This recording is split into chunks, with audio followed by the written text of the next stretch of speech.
1920s Fashion by Haley Brigette. Iconic fashion trends. The iconic flapper look consisted of bobbed hair, long necklaces, hats, flapper slang, and the Charleston dance. The flapper. The arrival of the jazz age from the city of New Orleans and the music of Louis Armstrong became the anthem for the flapper. Women's fashion.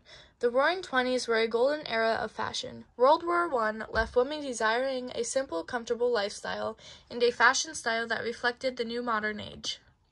The chemise dress. By 1920, the chemise or shift dress was to become the dominant line for day and evening wear. The dress hung from shoulder just to below the knee. Waist drops to the hips.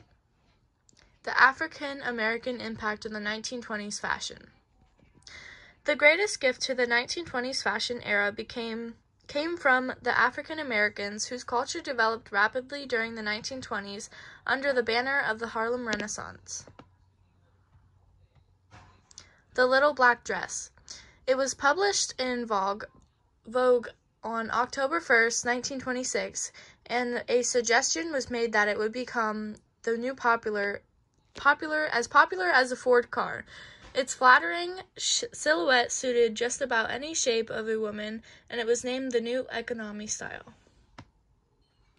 The impact of automobiles on the 1920s style. Automobiles promised adventure and freedom, and they were a factor in bringing social change for women. The car continued to liberate women's lifestyles.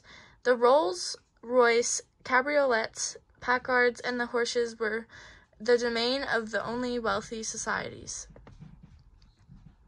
Hairstyles. The First World War forced many women who worked in dangerous situations like factories to tie up their hair, or in many cases cut their hair very short, so many of them had a bob look. 1920 men's fashion. The essential part of a 1920s man's wardrobe was his suit. For day, evening work, or parties, a man always wore a suit. The only exceptions were for blue-collared workers, sports players, and young teen and college men who dressed more casually. Suit jackets. Suit jacket lapels grew wider each year. The peak lapel became a new trend, and the slip pocket became a new feature to suits by the late 1920s. This is my works cited.